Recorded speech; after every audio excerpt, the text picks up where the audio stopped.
What's up, y'all? This is MVP with Juxtaposed, and today we're going to talk about setting boundaries with friends. Stay tuned.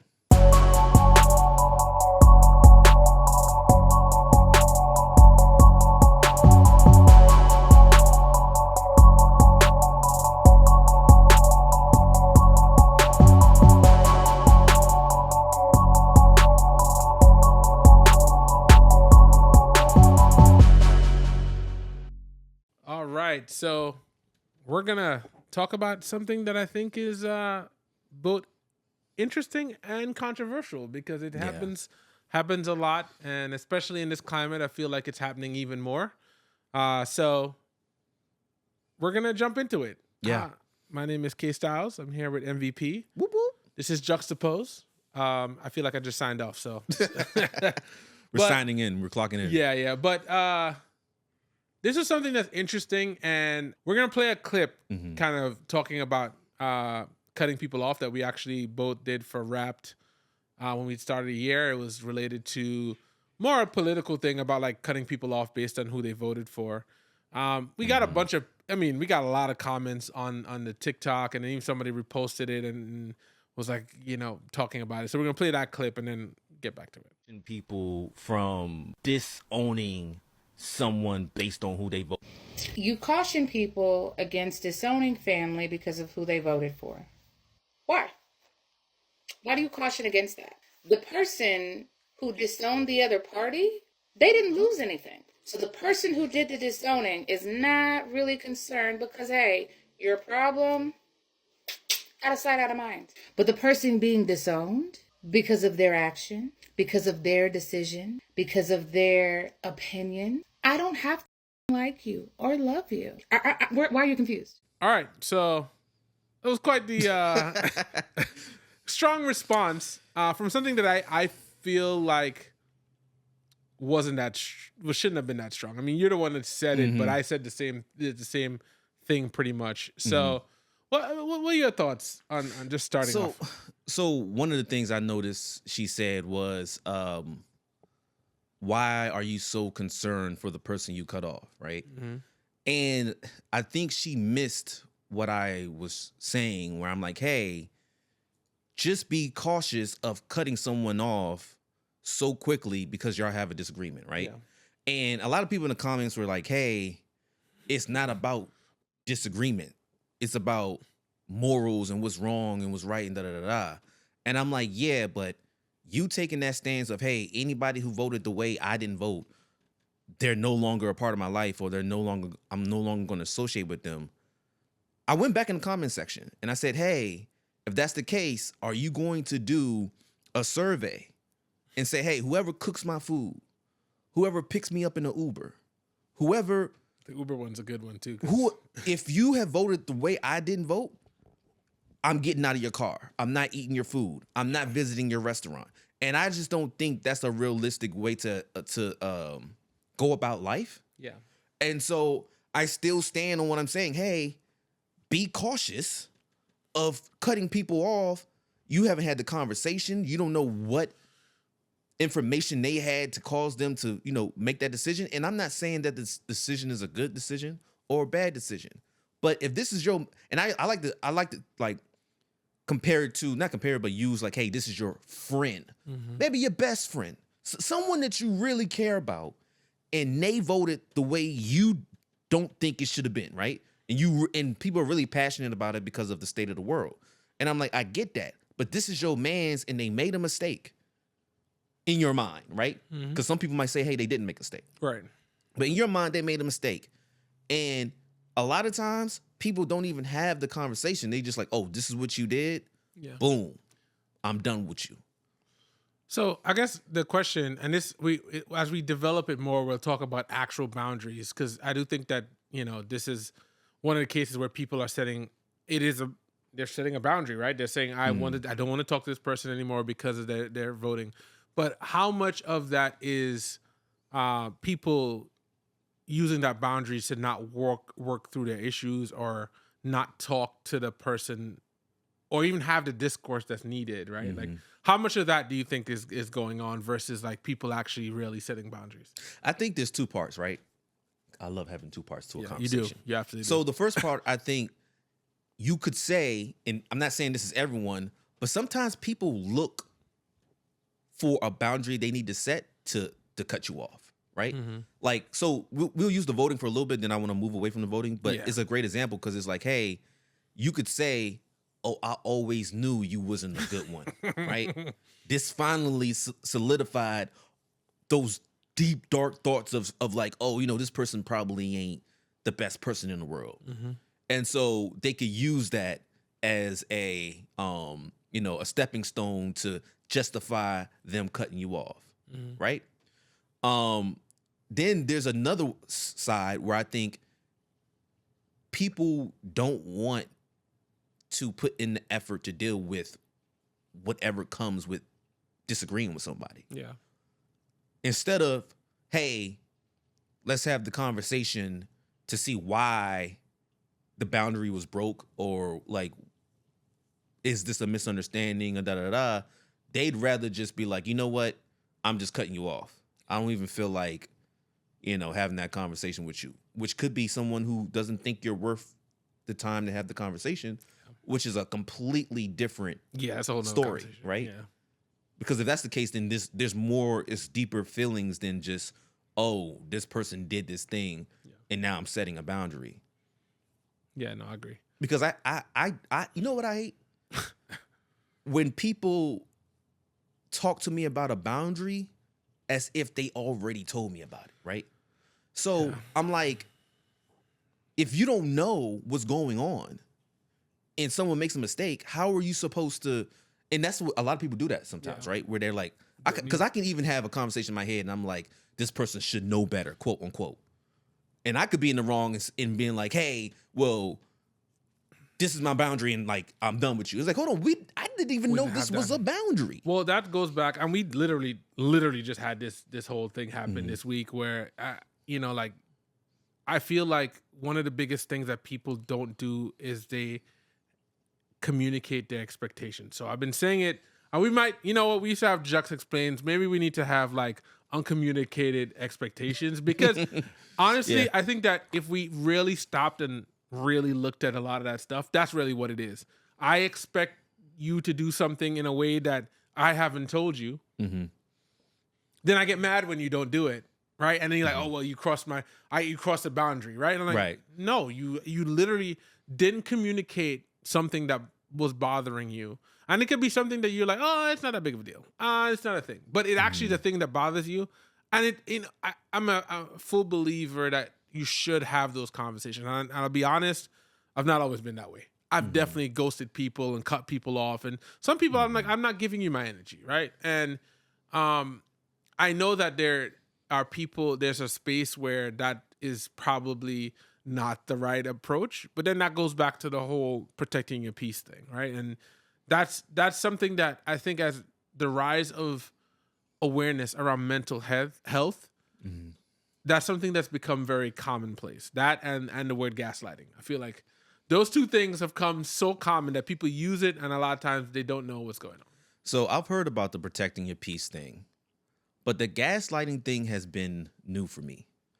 So I understand it's being used a lot, but a lot of times it is fairly accurate. I'm like, like I'm reanalyzing conversations I've had, and I'm like, Aries is getting super comfortable. Yeah, she's like snuggling up. So Aries is the name of the dog next to me. But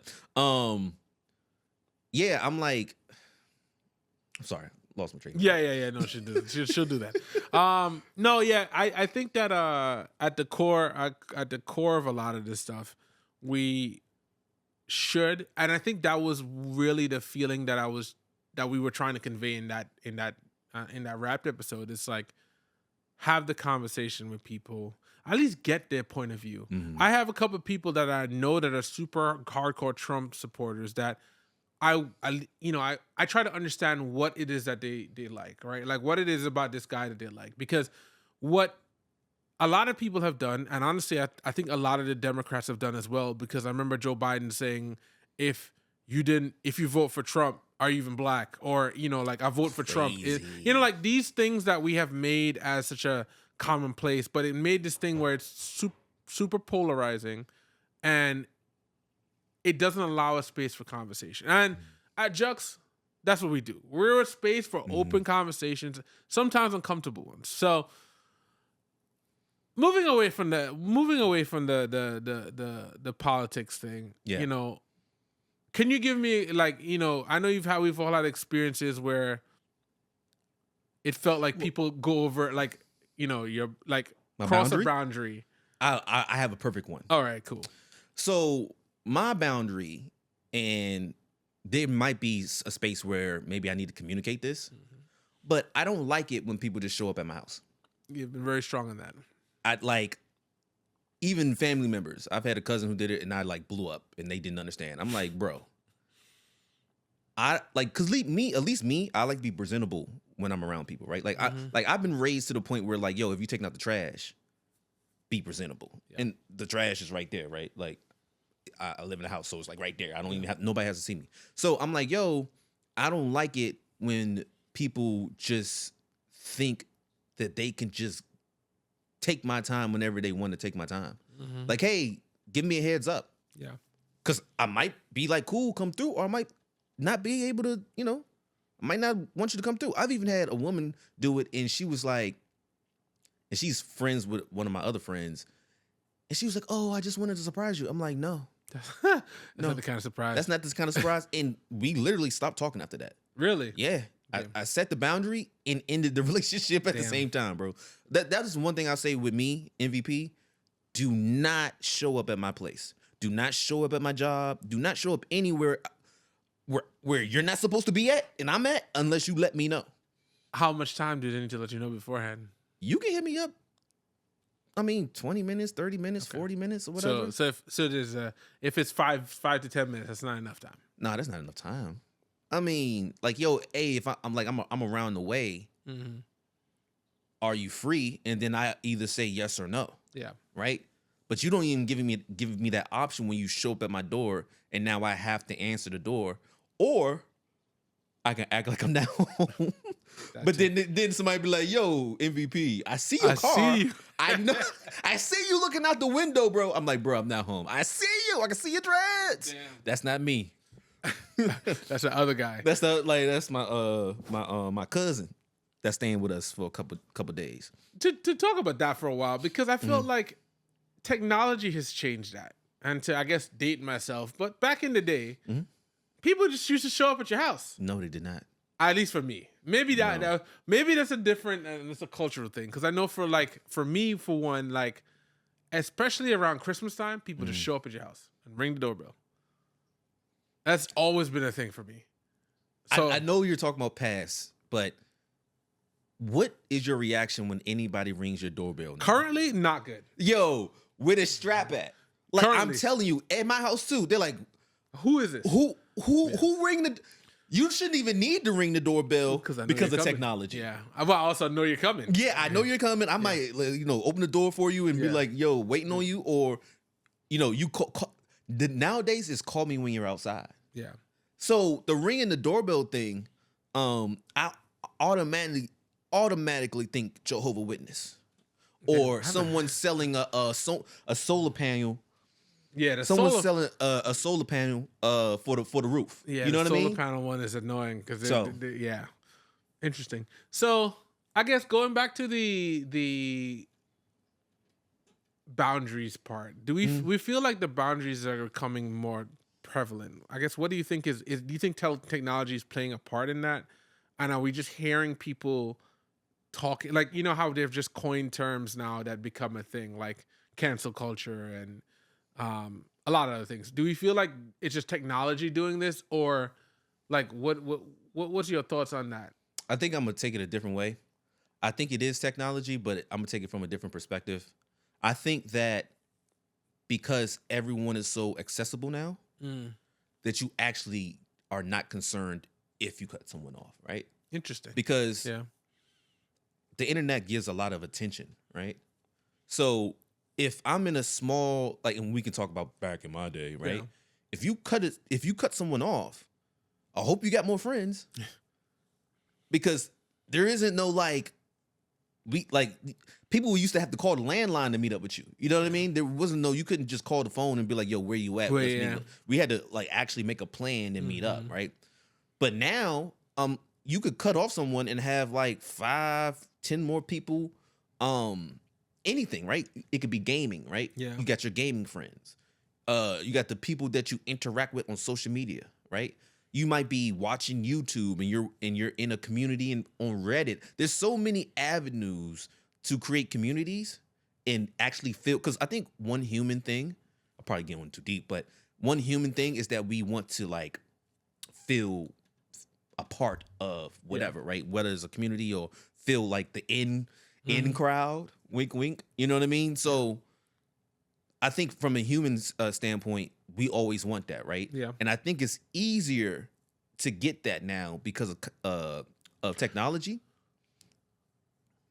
I feel like you about to. Yeah, no, go ahead, finish. So I, in conclusion, I'm saying, I think people are more prone to cutting people off because there's not a lot of consequences that go with that if you have a community. So it's like you can replace the friend with somebody. You can replace the friend with someone. The thing that the question that I was kind of thinking about while you're talking is like, are we actually developing those same tight-knit friends as you did before the technology was a part? Because I could post something, right, and I can have somebody across the world who, you know, likes my stuff and comments on it or whatever, right? But is that the same as having somebody who is like someone you could go to with your closest issues or whatever, or talk or get a point of view for somebody? Which I mean, I know the answer, but like, I mean, I think is that can we really complete, you know, compare the two? Yeah. I think that there is a level of, I guess the word is shallowness to the way we interact now. Cause like, you know, just because someone likes all my pictures all the time, that don't mean they're friends. That doesn't mean they're friends. And this is why I was asking about the social media thing, because I do feel like social media, because you like have a followers and you have, they're called friends. Is it cheapening the friendship experience? I think so. I think that kind of goes back to what I was saying. Like, and I'm not gonna lie, I'm guilty of this. It hit a certain type of way when you post something and you get 100 likes. Yeah. It's 100%. like you feel like, come on, we're not going to deny. Yeah, I did something. That whatever it is, it could be a picture of you, a picture of traveling somewhere, or it could be some of your content, music or whatever. You get a decent amount of likes or decent amount of views. You do get that, I forget what that chemical is called. Dopamine. You get a hit of that, right? Now imagine if you're posting weekly and whatever. You keep getting hits of it. You don't really need dopamine from anywhere else. Yeah. Because I think a lot of times people do want to hang out with their friends and go places to get that love, right? But if you're getting that love from the internet, now not necessarily saying that it's the best version of love, right? Yeah. Because I think it is a little shallow. Yeah. If you just stay on that and don't actually make real connections with people in the real world, I think that can cause an issue. Yeah, 100%. I mean, and I think at the core of a lot of this is just like, and it sounds like it's just nostalgia, but like there was something to be said about how you interacted with people, you know, directly. And, you know, I know that like, especially now, there's a lot of push to get things back to the way it was. And I'm like, I don't think we can go back to where we were before with technology and the way that we've seen how things have changed.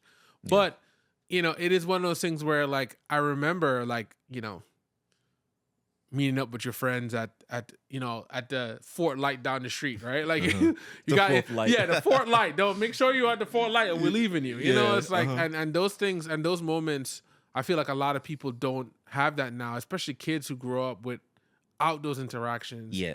And you think that likes are really the important part. This is kind of sidetracked, but it's weird because I grew up where we were out in the streets, like you said, or we'll play like, you know, backyard football at a park or something like that. I notice around my neighborhood and probably other neighborhoods too, you don't really see the kids out. Nah, bro. jump double dutch or running around screaming and all the other stuff. Like, you don't see that anymore. And that used to be like, when I was younger, I couldn't wait to go outside. Those were the can moments. I go outside yet? Those were the moments. Yeah, those were the moments. Dad, can I go outside? Mm-hmm. And now, which I don't know, it's not that safe out here in the world, but still, I'm like, it does take a little bit of like, dang man, like, what is the state of the world, right? To go back to boundaries. Hey, my boundary is my kids can't go out, which I think is so crazy on the street, right? They gotta. Hey, you got to go to a specific place. I need your what's the location? The location. Yeah. Right. Speaking of that, sorry, we're all over the place. Yeah. But this is intriguing to me. So you're married now, but how do you feel about sharing your location if it was someone that you were kind of just getting to know? Like, I know guys who share it off the first, hey, I get your number and I share my location. Nah, that's ridiculous. See, that's ridiculous. I do, for me, from a very early phase, once I realized that my situation was real, I was like, yeah, I'm sharing. Also, it's something that my family, we did already. We had an app that we literally, I can tell you where either my cousins are or my aunt. So, and that was something I found to relinquish the stress with my aunt, because she was like, where are you at? And I'm never in the same. I'm not, like, I'll go somewhere and I'll end up somewhere else. And so it was like, in order to relinquish the stress from her, like, what's going on, I was like, yeah, you could see, because it's like, I'm not doing anything wrong. And if something is irregular, you at least have a place to start looking. Right. And I remember one time my cousin, we lived together, and he disappeared and didn't come home. I'm like, okay, what's up, sir? And then normally comes home. And then I realized, okay, well, he's over here. So to me, the sharing a location thing is one of the tools that makes it easier for people that you care about. Because there's a lot of times when people go missing and they have to recreate your whole, like, 24, 48 hours, you gotta backtrack. Yeah. And at least if I could say, okay, well, their phone was active at this point, it gives everybody an ability. That could be the difference between life and death. And I know that's a little bit of a stretch, but, like, truthfully, that's the thing. So with relationships, I think, honestly, if we're in a relationship, like, I have no problem, because I'm not doing anything that needs to be hidden. So do you think, and we can use vice or versa, that can be set as a boundary? I don't think it should be set as a boundary. Okay. Because I feel like if you're setting it as a boundary, it's a clear insecurity that you're running on. Like, hey, we have to share. I need to know where you're share at locations. All times. Yeah. This is not going to work if I can't share the location. I don't think. Or I don't think vice versa. Hey, this is not going to work if I have to share the location. Yeah. See, which is interesting. I think in both cases, it depends on the severity of the relationship, right? If you're in a place where, like, we're just dating, I don't need to know where you are. Like, I don't, Okay. Like, but I feel like if it got serious to the point where, like, we're living together, right? Like, and that's a whole different conversation. So that would be my answer. What was your thoughts on it? The sharing location thing is new to me, right? I am not an iPhone user into recent years, because I don't think that was a. Yeah, you can do a Google Maps. That's Google Maps was doing that? Yeah. I mean, that's on your phone? On Droid? Mm-hmm. Oh, well, I've always known it to be like an iPhone thing. Right? Yeah, it's just definitely. But their branding is ridiculous, because they just make it sound like they come up with everything. But Google Maps could do that first. Yeah. So, because even the Find My Device thing, I was like, oh, Droid has this. Yeah. So, but anyway. So that's a whole other conversation. Right. Yeah. So for me personally, I wouldn't set it as a boundary, because if I was to set it as a boundary, I would set it as I'm not sharing my location. Right. Interesting. Because I'm not a very, like, I don't like people, like, dictating my time and stuff like that, or like, oh, where you at? What are you doing here? Type things. But if I was in a relationship and she wanted to share locations, same situation, I'm not doing anything crazy. Yeah. Like, I'm a grown ass man. I don't really like, if I'm doing something, it's probably been like a 3-week plan. Yeah. It probably has an itinerary. You know what I mean? Like, all you can eat. I don't know. All inclusive. Like, I'm making those type of moves. I'm not just like going to the alley to make a deal or some stuff like that. So, I think that there's a space where, there's a lot of, like, random insecurities that people put on people, and just we're all on a tangent here, but, like, I watch Pot the Balloon with Okay. Arlette a lot. I like that show. I think she has the best one. But I watch some of these people's thought process when they're going through their decisions to pop, and you realize that a lot of people have a lot of unresolved issues that they're either ignoring or not working through, and it leads to like some of those insecurities. Like to be able to say you have, first of all, to anyone tell you have to share your location, that's a clear insecurity. That's a red flag. Yeah, well, why do I have to do it? Yeah. I feel like anytime you tell me I have to do it, like I'm not gonna want to do it. I'm not gonna want to do it. So to me, I like why is that a thing? But to bring it back to the boundaries thing, Okay. I mean, we were kind of like tangentially connected to boundaries. Yeah. The question that I have is, when do you think boundaries are justifiable? I think kind of goes back to the location thing. Sorry. If it's a matter of life and death. Yeah, but see, the thing is that with the location, we don't know if it's life or death, right? Like when you first, nobody's setting that up as a, damn, you're missing. Turn on, find my. Right. You know, like it's a little too late now. It's like getting insurance after the accident. But I think if I had a kid, I probably that's a boundary I'm going to enforce. Like, yo, I know it, and it might be enforced until 18, 19 if you still living in the house. Bro, probably still, I am damn near 40. My aunt still could tell you where I'm at. So it's a weird thing to me because I don't understand why people have such an aversion to it. Like, you willingly tag stuff on Instagram and Facebook. You willingly give your information to websites. You know, every time you say accept cookies, it could tell you exactly where it is. So it's such a weird thing that you wouldn't want somebody that actually cares about you to know where you are. I think it's a privacy thing. Privacy is a farce. Right. Like at this point, think most things are not private, right? Literally. Like the cookies itself, right? You was just talking about and people just check it. Listen, like you don't realize they're just logging all the things you're doing and looking at, right? But I've been told I'm a little too politically charged now, but like Elon Musk and his cronies are going through all our social security information. What are we talking about privacy, right? You know what I'm saying? Like the idea of privacy is, it feels like not a real thing anymore based on the fact that we're privatizing the government and everything has. So maybe that's a boundary. We need to limit our political conversations because it's very easy to fall into them. Well, you know, boundaries could include like religion and like conversations about religion and politics and stuff like that because people get worked up about it, right? To a certain extent. Yeah, I agree. I do think that those are one of the ones that cause the most issue because, I mean, we started a whole conversation on that. But like, I do think that people, they draw lines in the sand and they don't communicate it. So I think that majority of the problems with boundaries are uncommunicated boundaries. And we said that already here. Yeah. But I think to go back to the question, I think you can justify them if it's like, I don't know, we're not going to use protect peace, but from a protection layer, right? I think or something that,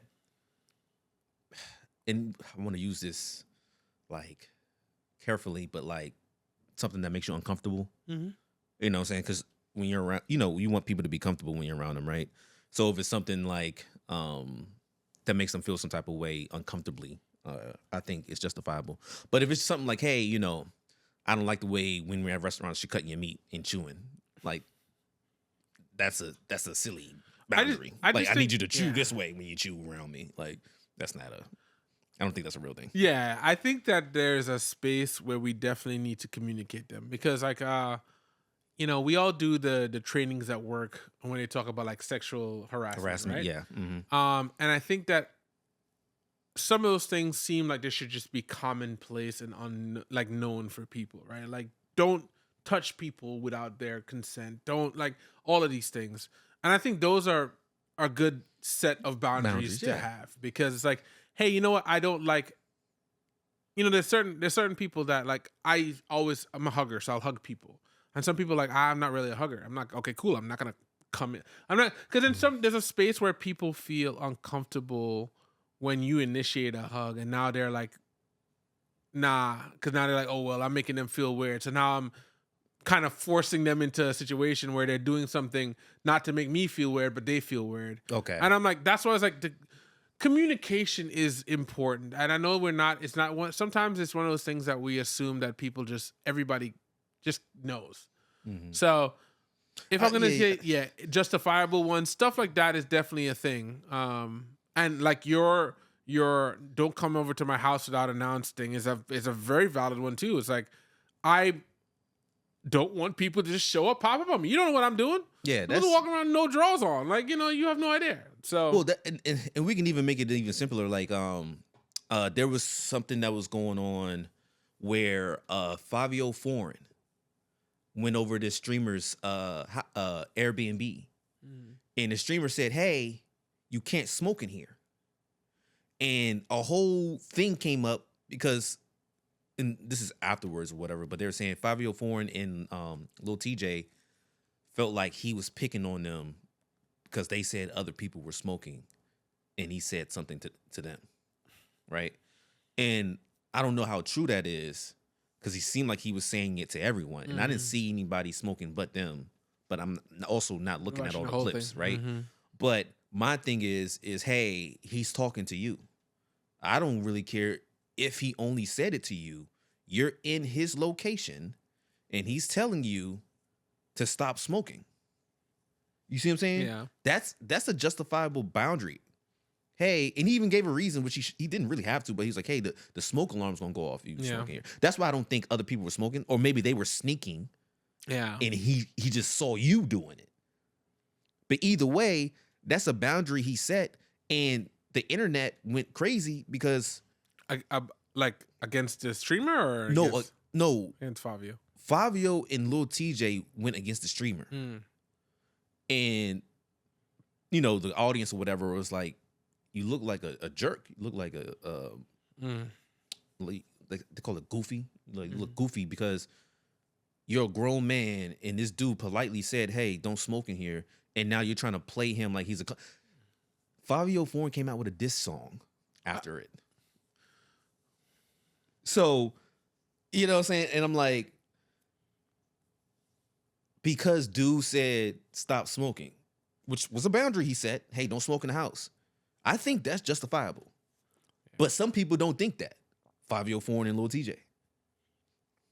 It's You didn't hear about that, huh? No, I didn't. Yeah. Honestly, Fabio Foreign is not somebody that ever comes across my feed. So I don't really ever. I'm checking for him, but that interesting. Like, what do you do in this situation? Because it's like, I'm sure, especially if it's an Airbnb, they're very strict on certain things. So it's one thing if it's his own house, which but even in the house, even in his own house, right? Even in the house, but this is not even my house. I'm renting this out. So so that's the level of disrespect I feel from Fabio and them.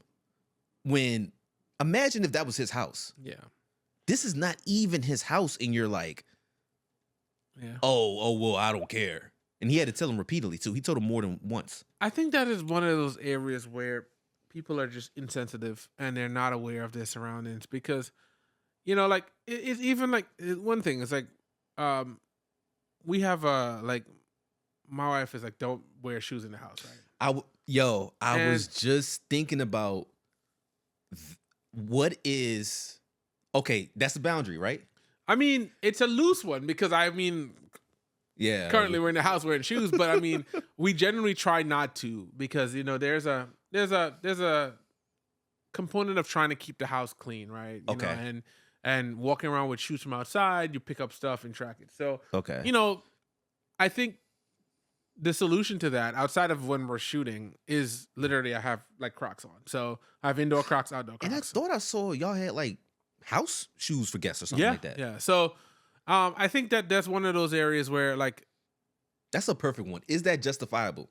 I understand when I go to people. I understand when I go to people's houses and they said no shoes. I'm like, that's something. As long as you communicate that. Sometimes I'm not always excited about it because I'm like, now I'm trusting that you've cleaned your house enough so that my socks, when I put it back into my shoes, are not messed up. But if that's what you said, I'm not gonna not come to your house because you said that. Or that one day your big toe was extra pokey. And you just happen to have a hole.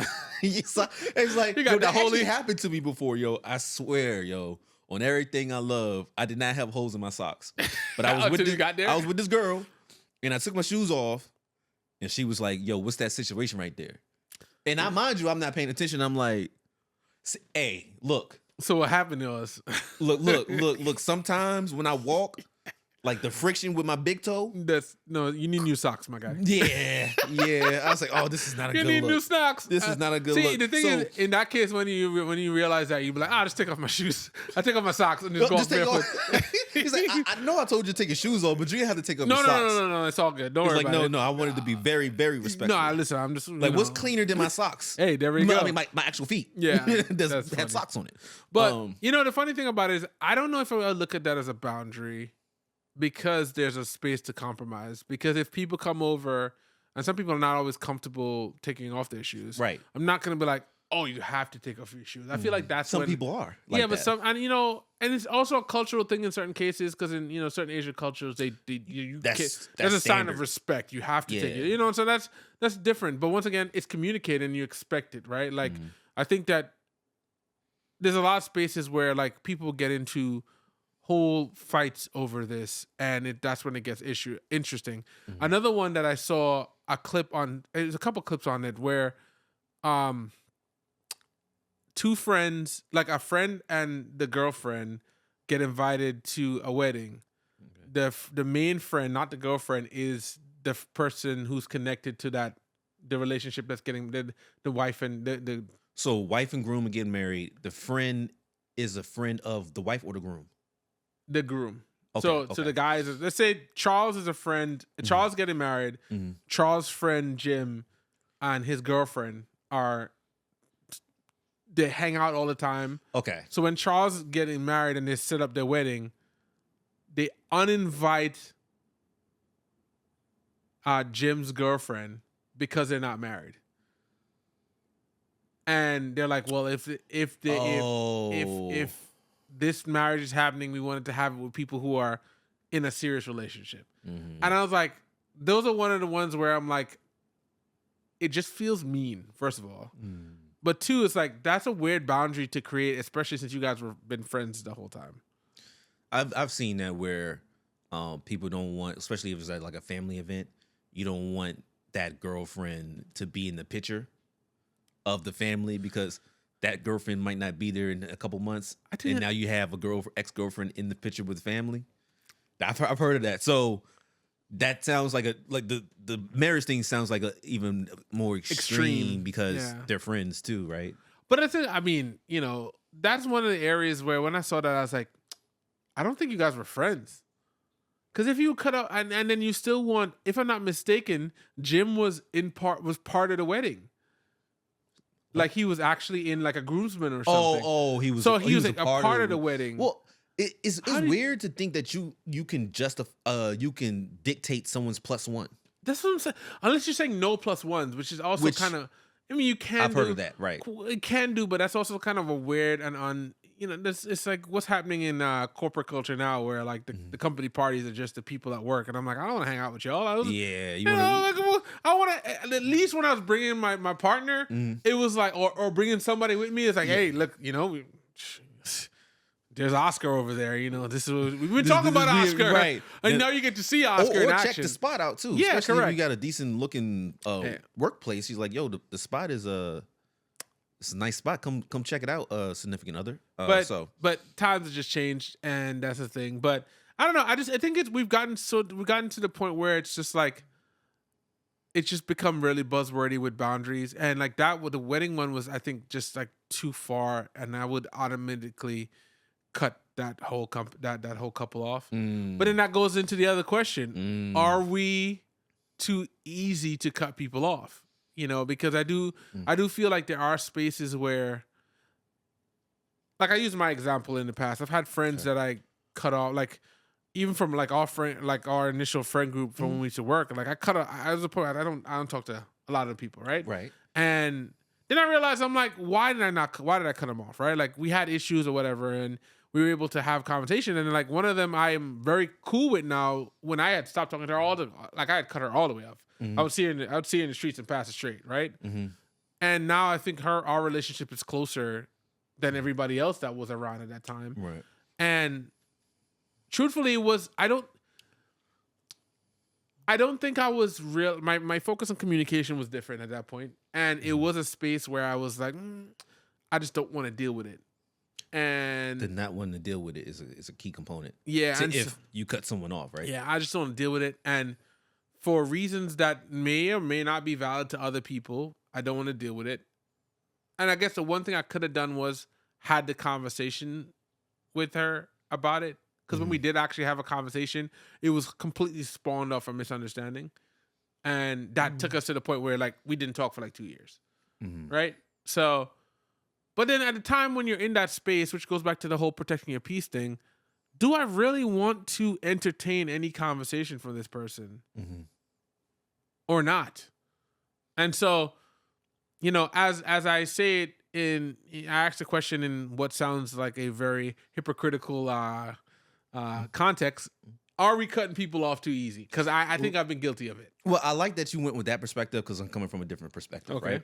And so my issue growing up is I think that I wasn't cutting people off quick enough, right? So I you're would just holding spend them on. years, 3-4 years, and you know, these people would give me signs that they don't really bang with me like that, right? But because, you know, I'm a give that person a shadow of a doubt type of person, I kept giving them space to pretty much shit on me. And so as I got older, which this might be with other people, right, around our age, because I'm not gonna say, yo, you're 20 right now, and you're saying, oh, I'm cutting off people because when I was 15, you know, I don't know. I don't know if you got enough experience, right? Yeah. But now I make it like a conscious, like, analyzation of if I should cut this person off.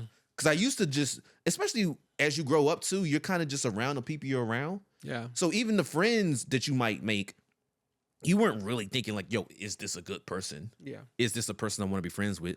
Is this a person who is narcissistic, or is this person self-centered, or all these deeper like characteristics? A lot of times it was like, yo, can I have fun with this person? I can. Yo, let's go link up and have fun, right? So I do think, just to answer the question, that we are cutting off people too quickly, right? Just as a society, right? Because even cancel culture, I think, is taking a page out of that book, right? Yeah. But I also believe that if you're going to cut someone off, you should make your due diligence, right? Like with me right now, I actually call people out on what my issues is. And depending on how they respond to me and my issues, if they just kind of be like, well, whatever, then the cutoff is justified. Yeah. Well, I that's a valid point. But then again, I guess the argument always is whatever points that you decided to choose as like your parameters, something that people understand and are willing to accept, which truthfully is their business, right? Right. But you can't control it. you can't tell me what I should or shouldn't do. But if we're talking about cutting people off too soon, what are some of the parameters that you've used now to say, you know what, I don't want to? Is this, when I hang out with this person, are they putting me in danger, right? That's a good one. We don't use danger a lot because I think some people will give people chances even though they put them in danger, right? But hey, if I go out with you every time and you always put me in a situation where we got to defend ourselves against a group of people or whatever, or hey, every time we go out, let's say something slight, you're always fighting with your girl, you're always fighting with your guy. Make it uncomfortable. Every time we go out, you and your girl is getting into it, right? I can see, okay, probably gonna have to cut you off. Yeah. And I don't even, and then especially when it comes to like that example of like a relationship, it ain't really much you could do to be like, hey, y'all shouldn't have a relationship like that. And then they both attack you now, like, yo, mind your business. I'm like, yo, but you out here with the group and you creating negative energy. Yeah. I don't like being around negative energy. So what do? You cut the negative energy off. But is that one of those areas where you jumped? Should you jumped? And I'm not. One again, because I feel like it's imperative to say this, because people think that somehow by having these opinions, we're telling people what to do, or like the woman from the original clip who's like, why, why you, like it felt like there was a space where we're telling them that you shouldn't. Yeah, do like it. Why should I care about it's like, cutting someone off? In this case, are we like? Is that one of the areas where you can apply a different approach before cutting them off. Like, hey, you know what? Maybe you don't get invited to the large group things, right? Like, or maybe we hang out one-on-one. Or do you go to like cutting them off? Just this is what I do, because I remember I told you I had an Hold issue on. of not cutting people off. So because I had that issue, I probably did more than most people would do. I took the time to sit them to the side and say, hey, I don't like that this keeps happening. Every time I hang out with you, we're in danger. If this keeps happening, which it sounds like an ultimatum, but if this keeps happening, I'm going to have issues hanging out with you. Yeah. I don't want to be in danger every time I hang out with you. And then I apply that. Now, I haven't been in a situation yet where I'm like, I think it's that drastic where I don't even communicate. Like, because usually the boundary or the reason why you're cutting someone off is because you have an issue. Yeah. You know what I mean? Yeah. Unless you did something like shave my dog when I wasn't looking to make it look like the naked cats or whatever. Nah, dog. Then I'm like, all right, we probably fight, because don't listen. don't. John Wick's thing was all about a dog. I get it. I get it. I've seen situations where, a kid between two parents, and one of the parent gets the kid a haircut without talking to the other parent, and they beef. I can understand those things. Like, hey, talk to me before you make a decision for our child, right? Yeah. So I'm like, I can see a space where, some things need to be talked about, and then some things don't need to be addressed. But I think to go back to, are we cutting people off too easy? I think people are like, hey, every time you buy me a drink, it's fruit punch. And you know what? I already told you, stop buying me fruit punch. And you keep buying me fruit punch. You know what? You're cut off. I think that would be I don't know why you. Yeah, the fruit punch one is just like, it's a wild one. And I'm like, could you imagine someone telling you that, and like, or they don't tell you. Yeah. And they be like, yo, and y'all link up 2 years, 3 years from now. I was like, yo, man, like, what happened to us? Man, every time I was with you, you had fruit punch. And I don't bang with fruit punch. So I had a problem with it. So I don't know. That one that's funny to me. You said something that reminded me that we actually didn't include it here, is when you have a boundary, like what's the separation between a boundary and an ultimatum? Yeah. Because ultimatums is something that I feel like at the core gets used a lot, and it's labeled as a boundary. That's tough. Yeah, it's a hard one. That's tough. I think intent might be a word we want to use there. Like, what is the intent of this ultimatum, right? Are you trying to force me to do something that I don't want to do? Like, I'm gonna keep using the same example. Hey, if I say, hey, Don't bring up the fruit punch. No, sorry. No. But hey, if I say, hey, every time I hang out with you, I feel like I'm in danger. Yeah. And I say, hey, I'm not gonna hang out with you, you keep putting me in danger. That sounds like an ultimatum, but what's the intent? Hey, let's be safe. You know what I mean? I don't think that's an issue. But if you're like, hey, the shoes thing, hey, which that's gonna be tough, but hey, if you don't take your shoes off in here, you're no longer welcome at my house. And some people are like that. That's a very hard ultimatum, right? Because then, if that's the case, you could put someone in a position where we're like, well, then I'll just link up with you at the club. Yeah, I won't at the come bar. to your house. Hey, you want to go to the library? Because I'm not coming to your house because you always want me to take my shoes off. That could be an ultimatum. But what's the intent? That's it. I actually want to keep my house clean, and I don't want shoes walking around in my house. I'm like, I can understand. I can understand that. But once again, it goes out to communication. But I do want to say something that's also interesting that you said. The intent thing, I think, gives a different a viewpoint to it. But I do want to say again, because I said it twice. Have you ever been in a space where you've been given an ultimatum and it was for your benefit? My benefit? Yeah. I don't believe so. It's always been you got to like do conform something to whatever they want you to do. The only place that I feel like ultimatums are important and should be used is in a doctor-patient relationship. Oh, okay. If you don't put the fries down, you're gonna die. Okay. That Yeah. to me is something, because honestly, the intent of that is to protect your life. Yes. Right? And yes. but in most cases when I see ultimatums being used, it's normally in a space of manipulation. I want this person to do something the way I want them to do it. Mm-hmm. So you either do it my way Or the highway. or it's a problem. Yeah. And to me, there's a difference between that and boundaries. And the irony is we blurred the line between boundaries and ultimatums now because we have been focusing on mental health. And now people use ultimatums as this is a part of my boundary. If you don't do this, we're going to have a problem. And I'm like, okay, cool. Well, anytime you do that to me, deuces. I don't want to interact with you. And it goes back to the cutting people off thing. The reason why I feel like I would cut anybody that dare, and even if they tell you stories about ultimatums that they're given to other people, whether it be partners or friends, to me that's a red flag. If you always giving their ultimatums, that means that you're manipulative. Well, let me ask you a question. Let's see if I can flip this into a way where it would make sense. So if I say, hey, we're married, we have kids, we don't really have date nights anymore, right? And I say, hey, let's have some date nights. Let's start planning it out. A year goes by, still no date nights. Like, hey, I think we should really work on this. Yeah, we should.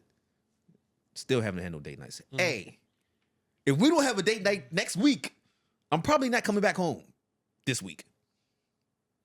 Is that an appropriate ultimatum? Ooh, that's a good one. I put the mic down. You dug deep into the bag done for my that job. one because I was like, I want to see how he's gonna smooth this one out. But what do you think? I still think it's manipulative. Okay. I could understand, but the intent is different, right? Because it's not just about them having a date night. Like if it was like, oh, if you don't buy me a purse or whatever, right, I'm gonna leave you. That's like that high extent of manipulation. Yeah. I do think in this case, it's actually mutually beneficial, right? Because the idea is that by pushing for this date night, we're trying to rekindle or build up, keep that connection going. So I would say that's it's an ultimatum, though. It's an acceptable ultimatum, but it's for the benefit of us, unless you're in some delusional state where you're like, yo, we're good. Yeah, we don't need date night. What is she keep talking about date night? We're good. And I'm like, all right, you think you're good? Like, listen to your partner. They're saying, hey, and I wanted to use the year, 2 year thing because I think it's a harder conversation if you do that in a couple weeks. Like, hey, we need to have a date night or else. And it's like, hold on, what? Yeah. We've never talked about this and there's already an or else, I think is a badly placed ultimatum. Yeah. So I guess you just proven there are times when the ultimatum is... Hold on. Did I just get a point? Yeah, I'll give you that. A whole point. Huh? I get a whole point. Yeah, that's the whole point. Wonderful. I do think that is a good example of a time when it's needed. Because also, too, in a partnership like that, sometimes one person is not seeing areas where they're weak or not seeing areas where they're failing.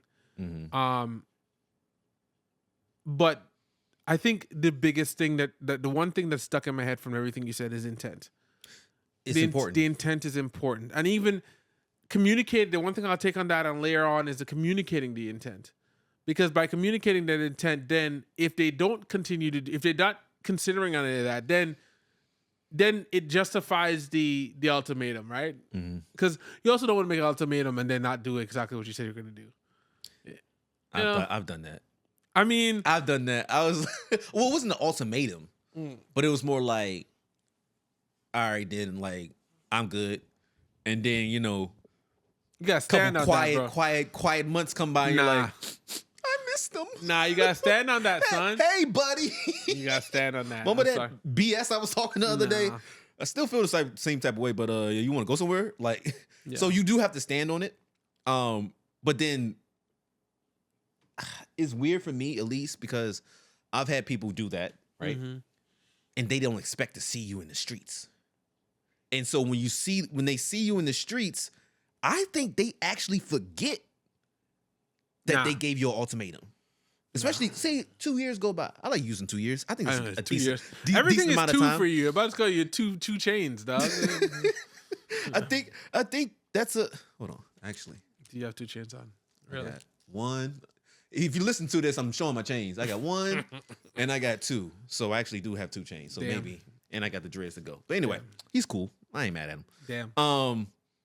But they might actually forget that there was even the whole situation there.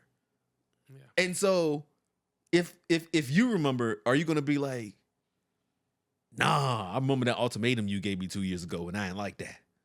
And you said you was gonna stand on business. Do you bring that back up or have you grown as a person? You know my answer to that. No, I don't. Yes, you do. Because I've kept that energy for people. Yes, you have. Yes, you have. And honestly, but tell us, they don't know your energy. But the biggest thing is it depends on the severity of the thing. I live my life on a 3 on the strike. Edge? Well, I would say I feel like he's about to say on the no, edge. I don't know why. Reason. A 3 strike rule, right? Okay. And sometimes I inappropriately assign the 3rd strike, right? So sometimes you might do something and like, ooh, maybe like the friend I discussed before, she went straight to 3 strikes after the first infraction. Some infractions are worth 3 points. It wasn't worth 3 points. Okay. And I'm willing to accept that. Yeah. And that's why we're cool now, right? Okay.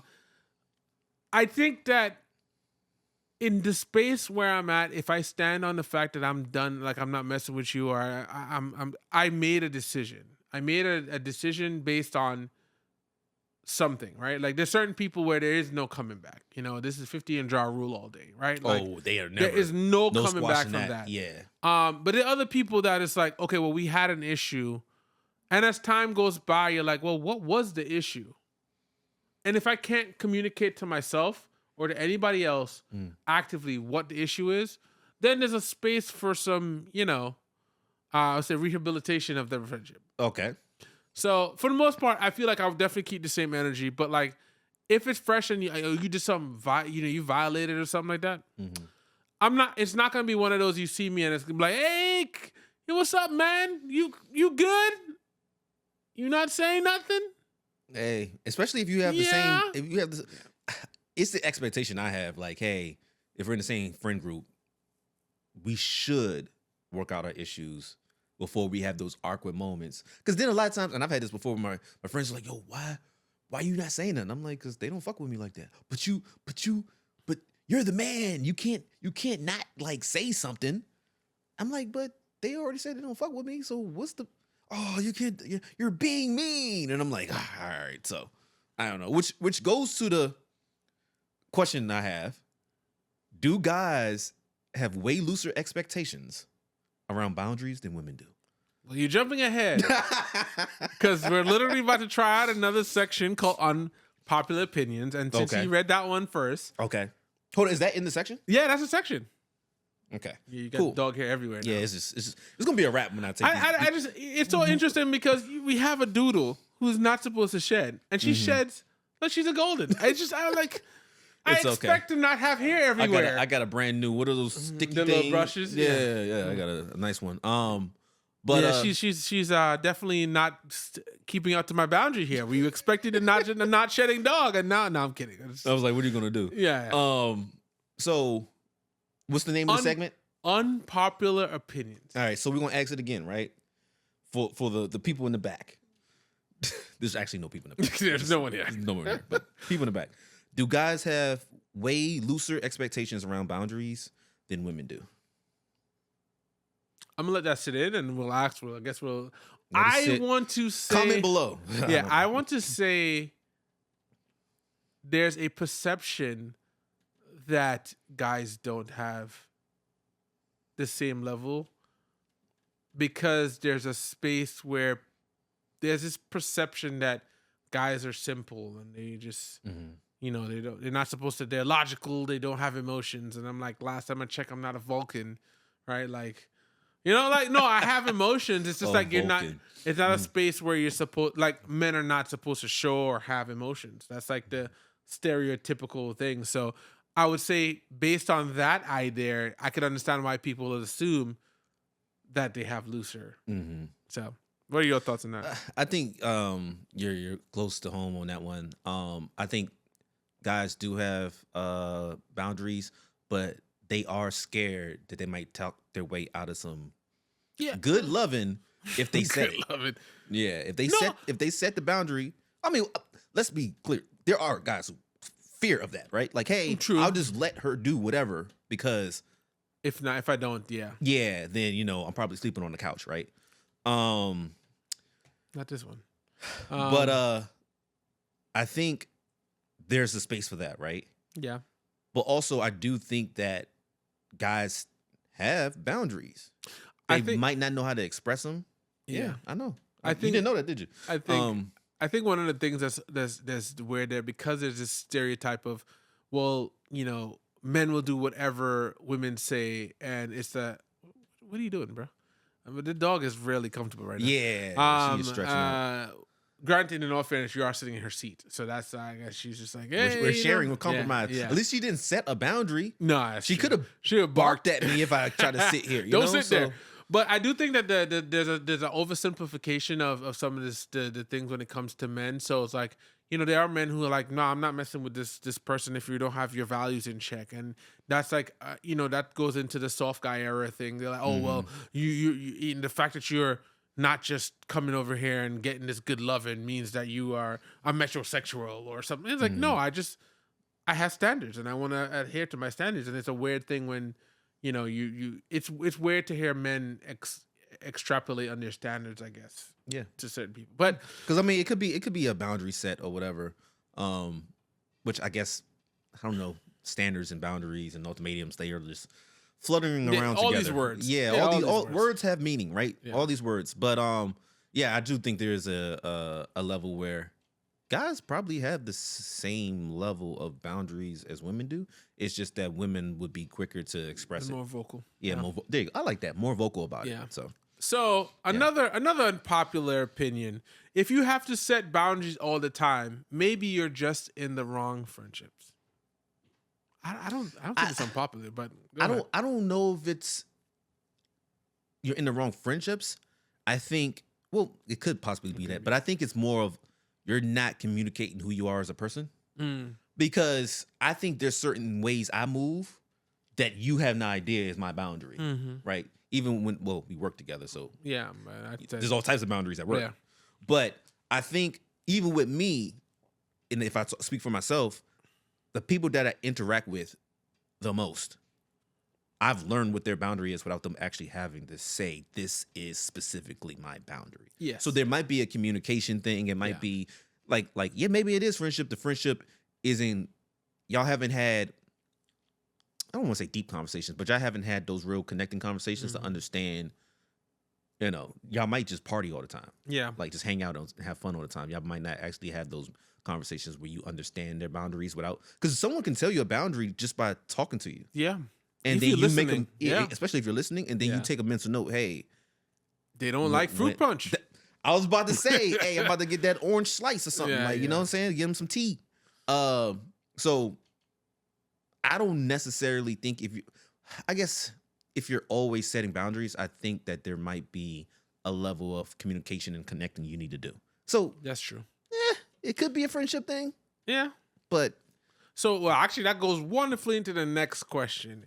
If you've been cut off by multiple friends, are you the problem? Yes.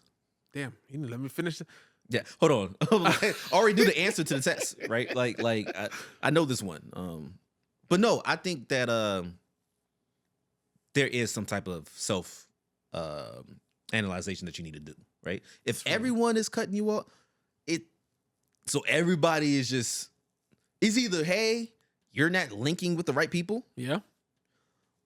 Or two, there's some issues that you need to work out on yourself. Yeah. Or it could be both. It could be both. Or three, everybody's crazy and you are sane. I remember one thing my aunt used to say to me all the time. It's like, if everybody's telling you a story about something about you and they're all saying the same thing, then it's probably you. Right? Like, yeah.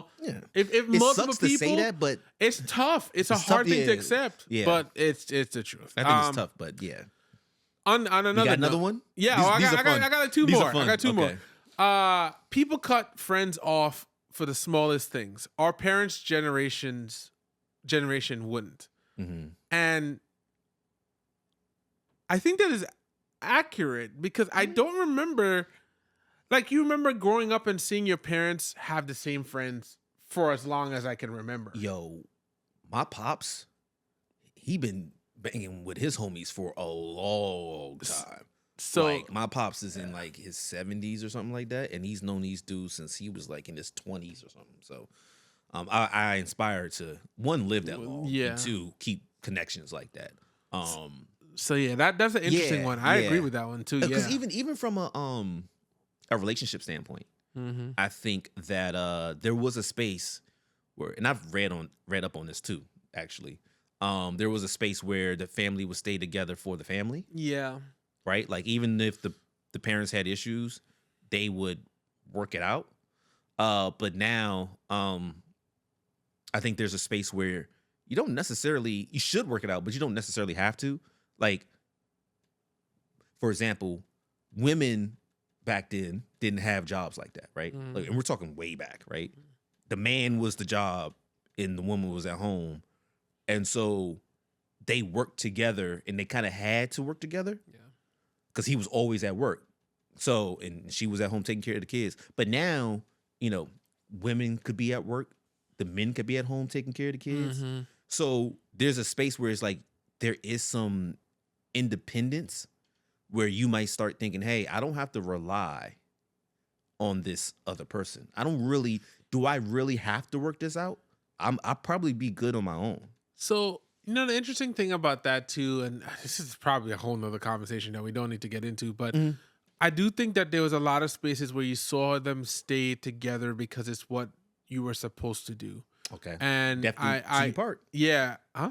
Death till you part. Yeah, death till you part. Yeah. And I think that as a result of that, there were a lot of people in unhappy relationships. That's possible. I mean, well, not actually possible. That's I think it's fact, likely. actually. I think it was very likely, and they were just like, "Well, we're staying together for the kids." Abusive relationships, all of cheating this relationships, stuff, and they still stick together. Yeah, and so it is the perfect example of that is like, working from home thing, right? Like, before COVID, everybody went to the office 5 days a week. It wasn't a question if you worked from home. It was like a luxury that was mostly given to like tech people, right? Mm-hmm. And then everybody had to do it. And going back to the idea of doing it 5 now sounds crazy. And I think that's the same thing that's happened in this, where it's like people saw their parents and their grandparents in relationships that were unhealthy in a lot of cases, and they don't want to go back to that idea. So I don't know. I mean, that's just it's a whole other conversation. Yeah. That we could get into. Lastly, I think the last unpopular opinion: ghosting is fine if someone is toxic. Like I think I told my story of someone being toxic, and I didn't ghost them, right? Because obviously, this person was a big part of my life. Mm-hmm. But once, I guess, kind of ghosted them. I told them what would happen. Mm-hmm. I didn't say, "Hey, it's happening now." Yeah, you didn't say the ultimatum. You just kind of fell to the back. Hey, I was like, "Hey, just letting you know this could happen if you keep moving the way you're moving." And then I ghosted them eventually, and now they are officially a ghost. But damn, Casper. Huh? I said Casper. Casper, yeah, for sure. But I think that